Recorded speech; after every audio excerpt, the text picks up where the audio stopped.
Nous sommes heureux de nous retrouver avec vous ce dimanche afin de partager une pensée de la part du Seigneur, une continuité de ce que nous avons échangé le dimanche passé. Comme vous le remarquez, je dis toujours échanger parce que je ne pense pas avoir le monopole de la connaissance. C'est pourquoi je, je vous je vous lance ce défi, si possible.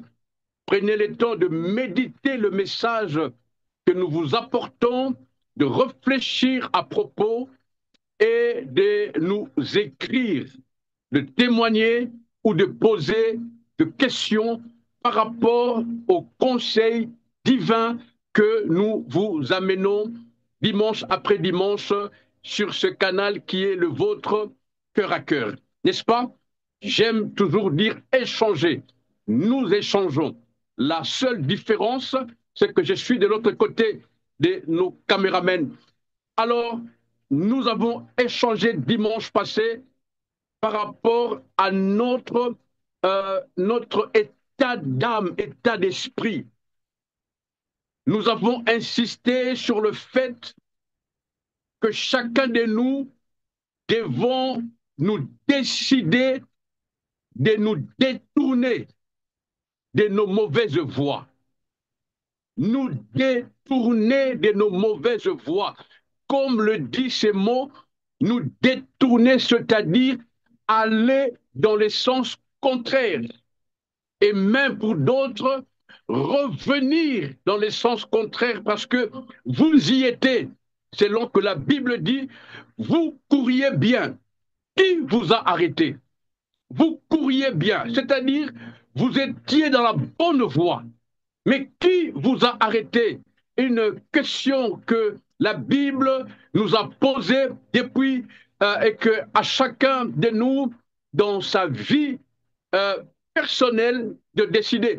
Nous décider à nous détourner de nos mauvaises voies.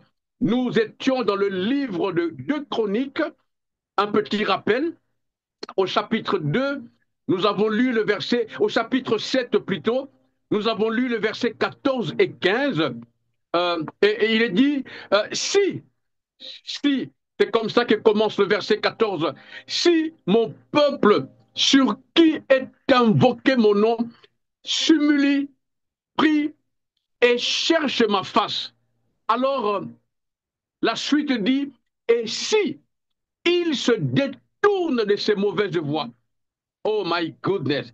Et si il se détourne de ces mauvaises voies, il y a une promesse attachée à cette condition.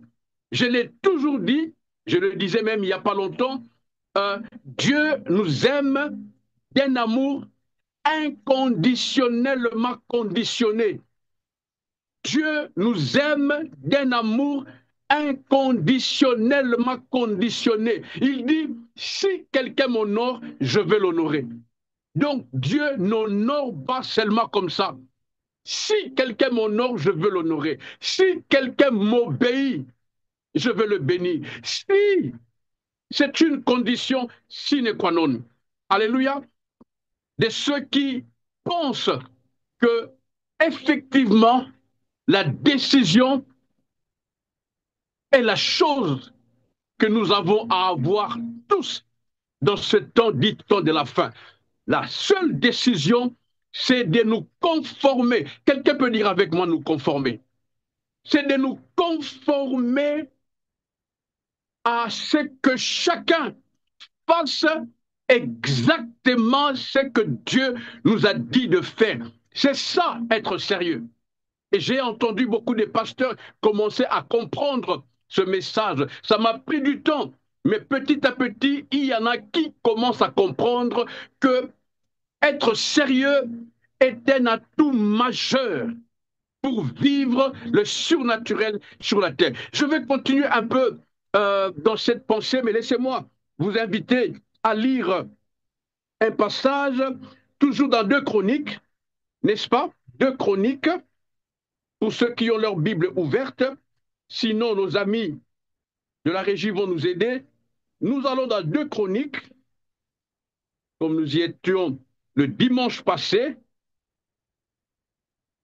2 Chroniques, le chapitre, toujours le chapitre 7. Il est où mon chronique? Il est là. Chapitre 7. Alors, le verset 14 et 15 que nous avons lu la fois passée, nous lirons à partir du verset 16e. J'ai aimé quelque chose que j'ai remarqué. La Bible déclare, si la régie peut nous afficher le passage, le verset 16 des 2 Chroniques, la Bible dit, maintenant, c'est-à-dire comme tu t'es détourné de tes mauvaises voies. C'est ça maintenant. Comme tu t'es détourné de tes mauvaises voies, maintenant, c'est Dieu qui parle, j'ai choisi et je sanctifie cette maison pour que mon nom y réside à jamais. Et j'aurai toujours là mes yeux et mon cœur. Verset 17e. Et toi, si tu marches en ma présence, comme a marché David, c'est à toi que Dieu parle. Verset 17. Et toi, tu peux mettre ton nom. Et moi, Pépé, si je marche dans la présence de Dieu, comme a marché David, mon père, comment est-ce que David a marché? Dieu dit, en faisant tout ce que je lui avais commandé. Et si j'observe les lois et les ordonnances de Dieu, écoutez le verset 18, n'est-ce pas formidable? Il est écrit, je vais affermir le trône de ton royaume, comme je l'ai promis à David, ton père, en disant, tu ne manqueras jamais d'un successeur qui règne en Israël. Mais le verset 19, c'est pourquoi je suis là. Mais si vous vous détournez, je vous abandonnerai. Et plutôt, si vous vous détournez, si vous abandonnez mes lois et mes commandements que je vous ai prescrits, et si vous allez servir d'autres dieux et vous prosterner devant eux, je vous arracherai de mon pays que je vous ai donné, je rejetterai loin de moi cette maison que j'avais consacrée à mon nom, et j'en ferai un sujet de sarcasme et de raillerie parmi tout le peuple. Et si haut placé qu'était cette maison, quiconque passera près d'elle sera dans l'étonnement et dira, pourquoi l'Éternel a-t-il ainsi traité ce pays et cette maison? Et l'on répondra, parce qu'ils ont abandonné l'Éternel, le Dieu de leur père, qui les a fait sortir du pays d'Égypte, parce qu'ils se sont attachés à d'autres dieux et se sont prosternés devant eux et les ont servis. Voilà pourquoi il faut, pour terminer, voilà pourquoi il a fait venir sur eux tous ces mots. Je me suis permis de faire cette lecture un peu longue pour nous dire le danger qu'il y a quand nous nous détournons de la voie de Dieu. Dimanche passé, nous avons dit, la voie de Dieu, c'est Jésus-Christ, Jésus-Christ de Nazareth. La Bible déclare, il est le chemin, la vérité et la vie. Il est la voie par excellence. Tout celui qui reste, comme lui-même disait, tout celui qui demeure en lui, la voie par excellence, ne connaîtra pas la mort. Parce qu'il est écrit, même s'il meurt, il vivra. Je nous conseille ici, en ce deuxième semestre de cette année 2025, quel que soit le chaos que tu as connu, quel que soit le challenge que tu as en ce moment, quelle que soit la difficulté, je me permets de te donner ces conseils en tant que frère pour te supplier de te détourner de toutes les mauvaises voies. Détournons-nous. Je devais même arrêter mon exhortation ici. Détournons-nous de nos mauvaises voies. Chacun de nous connaît, chacun de nous sait très bien si la voie dans laquelle il est, elle est bonne ou elle est mauvaise. Nous n'avons pas besoin d'un prophète pour nous dire que tromper son mari est une mauvaise voie. Et David avait compris ça. C'est pourquoi David avait dit, regarde si je suis sur une mauvaise voie et conduis-moi sur la voie qui mène à toi. C'est-à-dire, mets-moi en Jésus. Jésus est notre principale priorité. C'est ce que j'appelle la Jésus-fiabilité. Que tout en moi respire Jésus. Alléluia. Détournons-nous de nos mauvaises voies. Pour continuer cette partie, ce n'était qu'une sorte de rappel pour ceux qui n'étaient pas là dimanche passé. Je voudrais vous inviter à lire avec moi le passage d'aujourd'hui. Voilà, si c'était le vendredi à l'église, j'aurai tout le temps pour expliquer, mais nous n'avons pas beaucoup de temps. Alors, euh, nous allons prendre le passage dans Ésaïe. Ésaïe, le chapitre 55, le verset 6 à 9. Merci à nos amis de la régie de nous afficher ce passage. Ésaïe 55, le verset 6 à 9. Oh, j'aime cette parole. Et nous lirons également le psaume 90, le verset 12. Je commence par Ésaïe.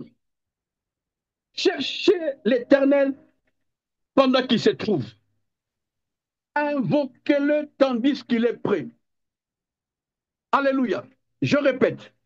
Ésaïe 55, verset 6 à 9. Cherchez l'Éternel pendant qu'il se trouve. Invoquez-le tandis qu'il est prêt. Verset 7. Que le méchant, oh my goodness, que le méchant abandonne sa voie. Si c'est ta Bible, je te prie de souligner, abandonne sa voie. Que le méchant abandonne sa voie. C'est très clair. Et que l'homme d'iniquité abandonne ses pensées. Qu'il retourne à l'Éternel qui aura pitié de lui. Oh, merci Jésus. À notre Dieu qui ne se lasse pas de pardonner. La Bible dit la miséricorde est auprès de notre Dieu. Verset 8e, car mes pensées ne sont pas vos pensées et vos voix ne sont pas mes voix, dit l'Éternel. Verset 9, autant les cieux sont élevés au-dessus de la terre, autant mes voix sont élevées au-dessus de vos voix et mes pensées au-dessus de vos pensées. Allons vite dans les psaumes, les temps pressent. Psaume 90, psaume 90, le verset 12, la Bible dit, enseigne-nous. En d'autres termes, apprends-nous à bien compter nos jours, afin que notre cœur acquiert la sagesse. Il y a une version qui dit, enseigne-nous à bien compter nos jours, afin que nous appliquions notre cœur à la sagesse. J'aime beaucoup cette version-là. Hein? Il dit, enseigne-nous à bien compter nos jours, afin que nous appliquions notre cœur à la sagesse, afin que nous appliquions notre cœur à la sagesse. Permettez-moi de vous le dire, la sagesse n'est rien d'autre que de demeurer dans la voie du Seigneur. Il n'y a pas d'autre sagesse. Montrez-moi quelqu'un de sage, je vous montrerai quelqu'un qui marche dans la voie de Dieu. Quelqu'un qui marche dans la voie de Dieu. Et la voie de Dieu, c'est Jésus. Notre décision, comme je l'ai dit à mon introduction, c'est que tel que tu es là, tu prennes la décision de marcher dans la voie qui mène à l'éternité, c'est-à-dire Jésus. Que tu te laisses imprégner de Jésus. Nous, seuls, nous n'arriverons pas à le faire.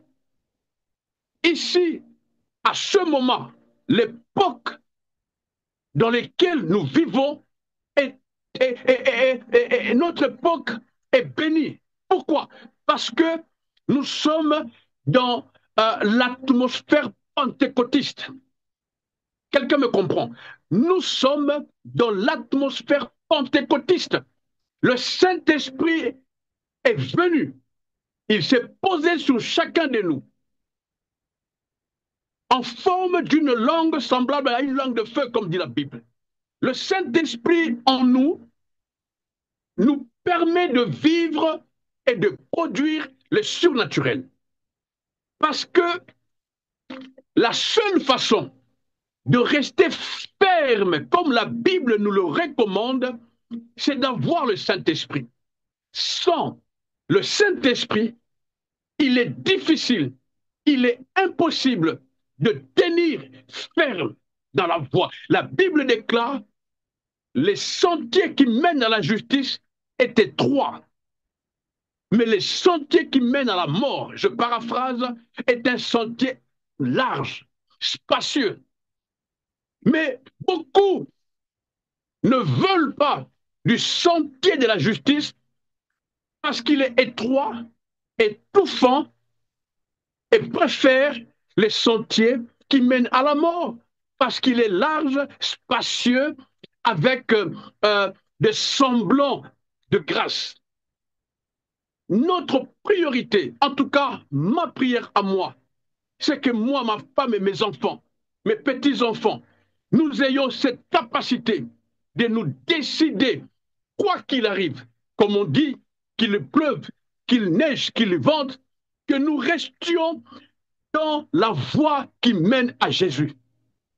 Parce qu'on ne peut pas perdre tant qu'on est dans la voie qui mène à Dieu. Cette voie, je ne cesserai de le répéter, c'est Jésus. Jésus est la voie par excellence qui mène à Dieu. C'est pourquoi le psalmiste dit, apprends-nous. En d'autres termes, aide-nous. De nous-mêmes, il est difficile, impossible même, sans avoir peur des mots, impossible. Saint-Esprit, à cette époque de Pentecôte, en ces jours de Pentecôte, parce que comme je l'ai dit, la Pentecôte, ce n'est pas un seul jour. La Pentecôte a commencé, la Pentecôte est éternelle.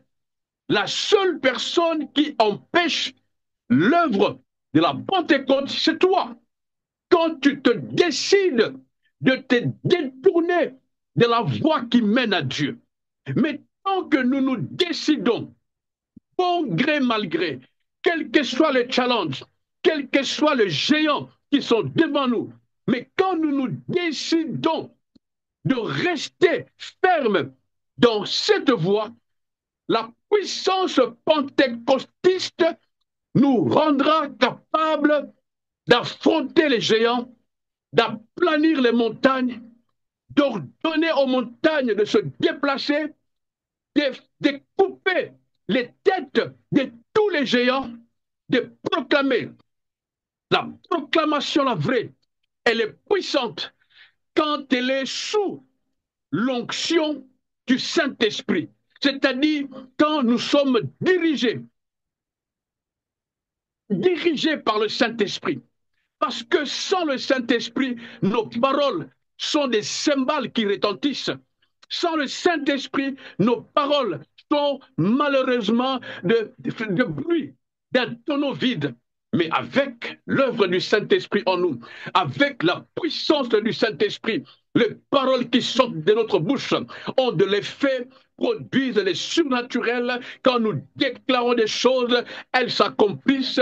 Nous avons même la capacité d'appeler à l'existence des choses qui n'existaient pas, comme si elles existaient. Nous avons le power de lier les choses ici-bas, elles sont automatiquement liées en haut. Nous avons le pouvoir de déliées ici-bas, elles sont automatiquement validées au ciel. L'œuvre du Saint-Esprit est le seul moyen pour vous et moi de tenir ferme dans la voie dans laquelle nous sommes afin d'arriver au bon port. Car quel est l'essentiel? Quelqu'un dit Amen. Je suis en train de dire avec autant de force. Et comme vous voyez dans ce studio, il fait chaud, mais cela ne m'empêche pas de pouvoir vous partager ces pensées reçues du Seigneur, conduites sous l'onction du Saint-Esprit. Je peux prophétiser maintenant que la seule chose qu'il te faut, c'est que tu te décides de te détourner de tes mauvaises voies. N'oublie pas le verset 14 et 15 de 2 Chroniques chapitre 7. Nous détourner, c'est-à-dire j'allais comme ça. Et le Saint-Esprit me dit, non, fais demi-tour, rentre. Je voulais aller à gauche. Le Saint-Esprit me dit, non, c'est à droite. Même si tu ne comprends pas, mon frère, même si tu ne comprends pas, mais obéis, accepte parce que la vie est dans la foi qui mène à Dieu. La vie est dans la voie qui mène à Dieu. Alléluia. Est-ce que la régie peut me repasser le chapitre, le livre d'Ésaïe, le passage d'Ésaïe, le chapitre 55? Il y a quelque chose, et je vais m'attarder sur ça avant de terminer. La Bible, au verset 15, au verset 7 de Ésaïe 55, il dit que le méchant abandonne sa voie, que l'homme d'iniquité abandonne ses pensées et qu'il retourne à l'Éternel qui aura pitié de lui, à notre Dieu qui ne sera ce point de pardonner. La Bible déclare que la miséricorde est auprès de Dieu. La Bible dit que la miséricorde est auprès de Dieu. J'aime beaucoup cette version qui dit à notre Dieu qui ne se lâche point de pardonner. Ah, le pardon de Dieu, le pardon de Dieu. Il y a le pardon de Dieu pour toi. Il y a encore le pardon de Dieu pour moi, pour tous les mal que j'ai fait, pour tous les péchés que tu as commis. Il y a le pardon de Dieu. Oh, rentrons, rentrons, rentrons. Ceci est notre vie. Est-ce que vous savez que si tu décides de rentrer à Dieu, de te détourner de tes mauvaises voies, tes enfants seront bénéfiques. Tes enfants vont en bénéficier. Tes petits-enfants vont en bénéficier. Notre Dieu qui ne se lasse pas de pardonner. La miséricorde est auprès de Dieu. La miséricorde est auprès de lui. J'ai même dit, il est la miséricorde. Il est la miséricorde. Je pense au père du fils prodigue. Après que son fils ait tout dilapidé, et quand il est rentré à la maison, son papa n'a pas réagi comme nos pères. Lui demander pourquoi tu es parti, qu'est-ce que tu as fait avec l'argent, patati patata. Non, le papa a juste dit, donnez-lui une nouvelle robe, mettez-lui un anneau, donnez-lui des sandales.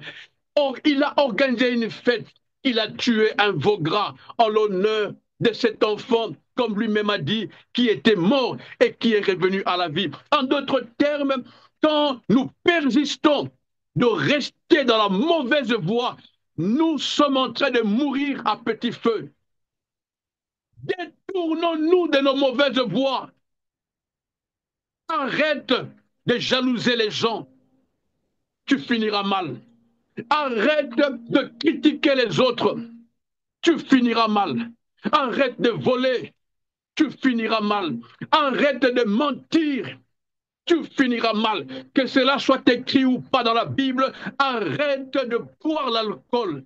Tu finiras mal. Arrête la cigarette, le tabac. Tu finiras mal. Le diable ne t'aime pas. Le diable est méchant. C'est pourquoi il te maintient dans la mauvaise voie. Et c'est pour ça que tu pratiques à tout moment de mauvaises pratiques. Parce que tu es dans la mauvaise voie. Il est difficile, si pas impossible, que quelqu'un qui est dans la bonne voie pratique de mauvaises choses. La Bible appelle méchant celui qui est dans la mauvaise voie. Parce que nous avons lu au verset 7 de Ésaïe 55. La Bible déclare que le méchant se détourne de sa voie, que le méchant abandonne sa voie, que le méchant abandonne sa voie, que le méchant abandonne sa voie. La Bible dit, si tu es dans la mauvaise voie, tu es méchant. Oh Dieu, oh Dieu, la miséricorde est auprès de Dieu. J'ai compris pourquoi il a dit, Dieu ne cherche pas la mort du méchant. Mais il dit, Dieu use de patience parce qu'il est miséricordieux. Il use de patience afin que le méchant, c'est-à-dire celui qui était dans la mauvaise voie, revienne à Dieu. Je pourrais même dire à la manière des hommes, le combat de Dieu, c'est que tu reviennes à lui. Savez-vous pourquoi il a envoyé Jésus? Ce n'était pas pour venir nous donner du pain, nous donner des coca, nous donner des bijoux, nous donner des maisons. Non, Dieu a envoyé son propre fils avec un programme très difficile, lourd à porter, dans le seul but de nous ramener à lui. Dieu nous veut dans sa présence. Dieu nous veut dans son entourage. Dieu nous veut dans son salon, assis tel un bon père avec sa femme et ses enfants. Ainsi, Dieu nous veut chaque soir afin que nous puissions souper avec lui, dîner avec lui, prendre de nos nouvelles, nous voir heureux, nous voir épanouis. Dieu a besoin de nous. Alléluia. Est-ce que tu peux dire à ton voisin qui est à gauche, qui est à droite, Dieu a besoin de toi? Ne condamne pas celui qui est dans la mauvaise voie. Ne condamne pas, ne le juge pas, ne le critique pas. Non, prie pour lui. C'est pourquoi la Bible dit, nous sommes des sentinelles les uns pour les autres. Prions. C'est ce que le pentecôtiste, le mouvement pentecôtiste dit, pillez l'enfer afin de peupler le ciel. N'achevons pas nos soldats. N'achevons pas nos héros. Ne vendons pas nos vaillants guerriers. Oh, tendons la main comme Pierre et Jean. Nous n'avons ni or ni argent, mais au nom de Jésus, sors de l'alcoolisme. Je n'ai ni or ni argent, effectivement. Mais ce que j'ai reçu du Seigneur, par la puissance du Saint-Esprit. Je prie que toi qui étais dans l'alcoolisme, tu sors au nom de Jésus. Que toi qui étais lié dans le tabagisme, tu sors au nom de Jésus. Je te déclare libre, toi qui es dans la pornographie. Je prie pour toi qui es enchaîné par le lien de la colère. Je te proclame libre. Sors au nom de Jésus-Christ. Oui, que tu te détournes de tes mauvaises voies. Je prie que l'onction du Saint-Esprit, l'œuvre de l'Esprit de Dieu, que le feu de Pentecôte, que la puissance du Saint-Esprit te localise maintenant, où que tu sois, et que tu te détournes selon qu'il est écrit, non par ta force, ni par ta puissance, mais par la puissance du Saint-Esprit, que tu te détournes de tes mauvaises voies. Jeune fille, jeune garçon, que tu te détournes de tes mauvaises voies. Je prophétise sur toi. Tu vivras les conséquences de Dieu. Tu vivras la grâce, le bonheur de Dieu. Mais décide-toi de te détourner de tes mauvaises voies. La voie qui mène à l'éternité. La voie qui mène à Dieu. La meilleure de toutes les voies. Quelles que soient les attaques, il est écrit quelque part, l'homme qui est en Jésus n'a pas peur des mauvaises nouvelles. Je paraphrase. Quand tu es dans la bonne voie, tu n'as pas peur des mauvaises nouvelles. Tu es la prunelle des yeux de Dieu. Tu es le point sensible de Dieu. Celui qui te touche, touche Dieu. Celui qui te cherche, rencontrera Dieu sur son chemin. Celui qui veut ta mort, il est en train de creuser sa propre tombe. La Bible nous donne de récits pareils, de Genèse à Apocalypse. On ne peut pas toucher celui pour qui Dieu a envoyé Jésus. Quelqu'un dit avec moi Amen. Nous avons intérêt, frères et sœurs, de nous détourner de nos mauvaises voies. Ne sois pas méchant. La Bible déclare le méchant comme étant celui qui vit loin de Dieu. La Bible déclare le méchant comme étant celui qui est dans une voie autre que Jésus-Christ. Il dit au verset 7, j'aime beaucoup lire ça, que le méchant abandonne sa voie et que l'homme d'iniquité abandonne ses pensées et qu'il retourne à l'Éternel. Retournons à l'Éternel. Retournons à l'Éternel. Ne te demande pas comment ça va se passer. Ne cherche pas à comprendre comment cela va arriver. Non, parce qu'il dit au verset 9, sauf erreur, de Ésaïe 55, autant les cieux sont, laissez-moi lire ça, pour ne pas dire autre chose. Verset 9, exactement, Ésaïe 55, autant les cieux sont élevés au-dessus de la terre, autant mes voix sont élevées au-dessus de vos voix et mes pensées au-dessus de vos pensées. En un mot, il nous dit, même si vous ne comprenez pas, mais faites-moi confiance. Ah, je fais confiance en Dieu. J'aime beaucoup cette position quand je prie. Je lève mes mains et je dis, Seigneur, je m'abandonne à toi. Je me laisse à toi, tel que je suis. Mes mains levées en signe d'abandon. Il y a beaucoup de choses que je ne comprends pas. Moi qui vous parle avec autant de puissance, il y a beaucoup de choses que je ne comprends pas moi-même. Mais j'apprends à faire confiance en Dieu.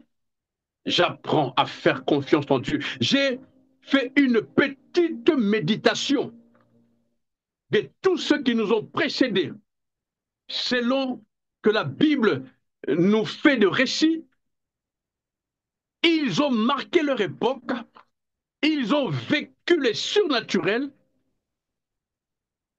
parce qu'ils avaient appris à faire confiance en Dieu. My goodness. Est-ce que quelqu'un est avec moi? J'ai compris que la plupart de tous ceux qui nous ont précédés, même ceux de notre époque actuelle, en 2025, quelle que soit la nationalité, l'origine, tous ceux qui vivent, tous ceux qui expérimentent le surnaturel, c'est des hommes ou des femmes qui ont appris à faire confiance en Dieu. Confiance.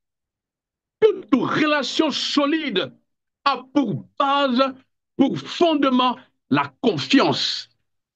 C'est ce qu'on appelle en d'autres termes le contrat.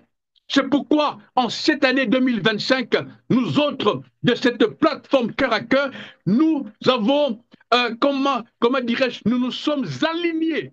C'est-à-dire, nous avons pris le temps de lire le contrat.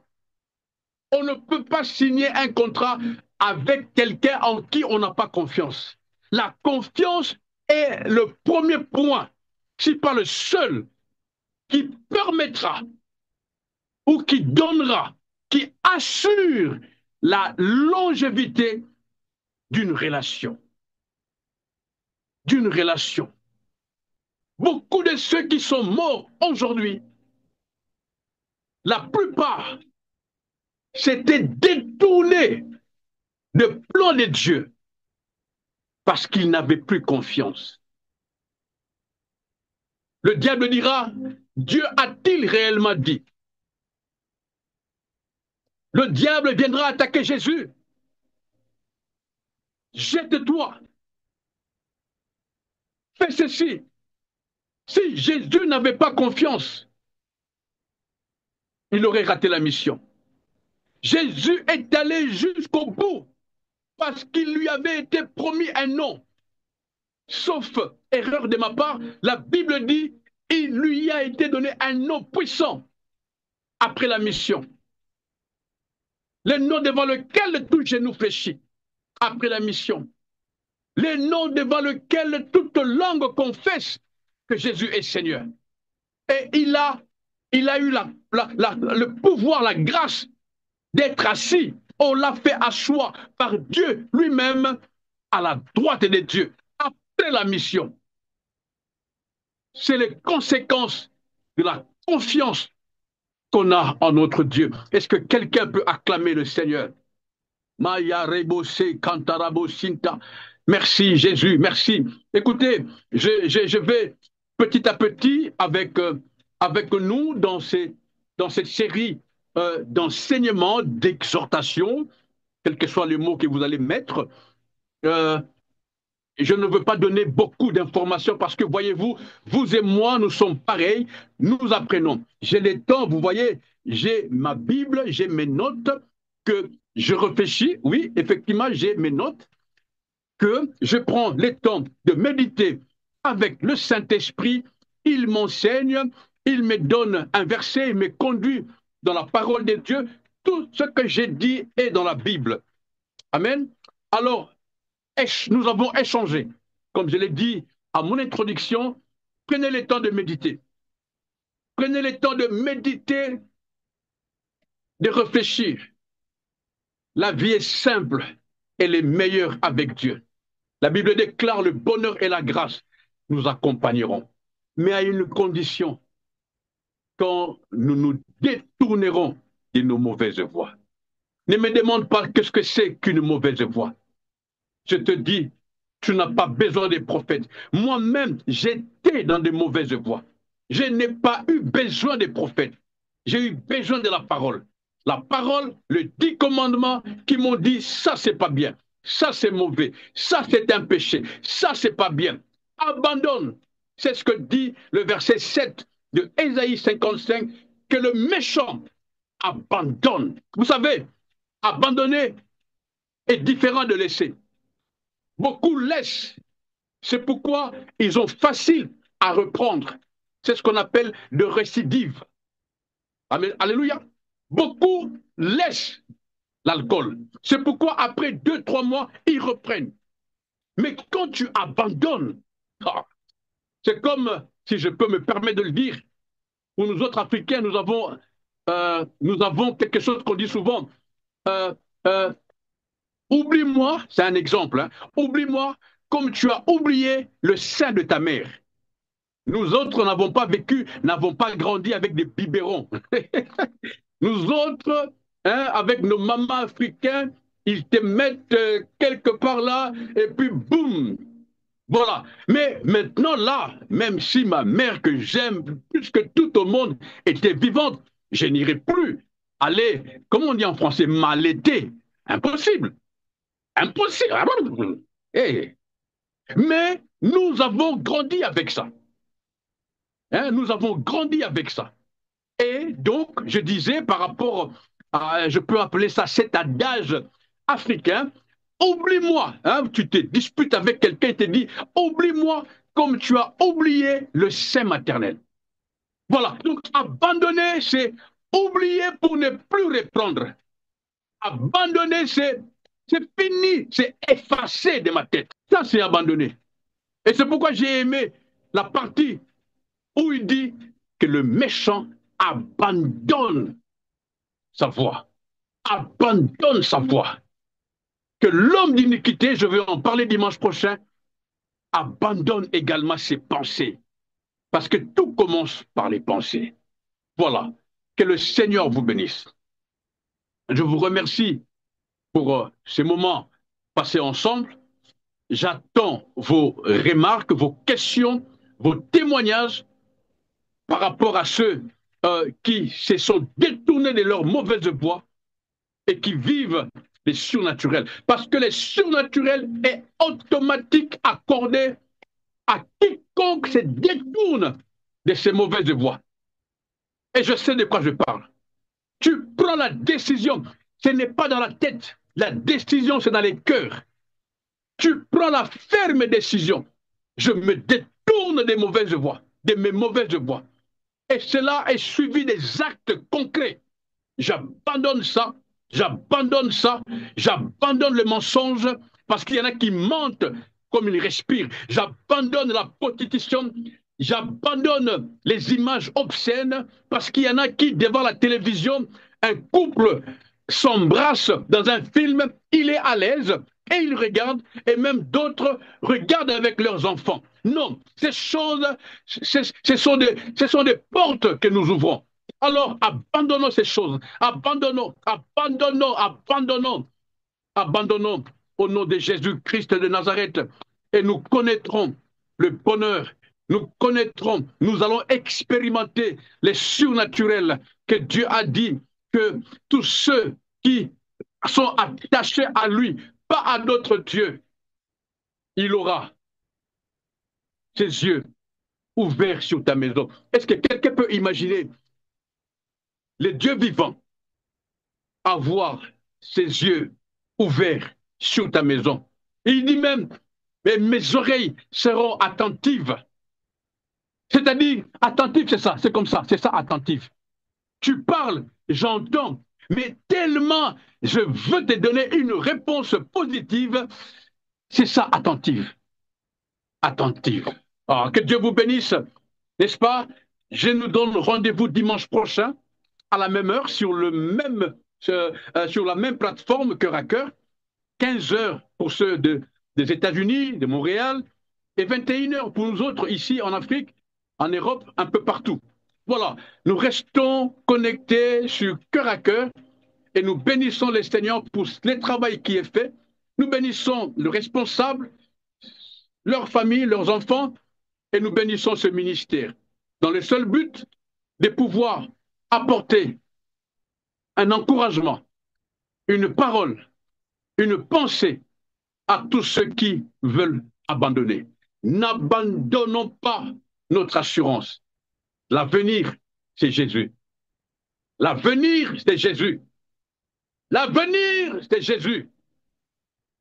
Bye bye. Que Dieu vous bénisse.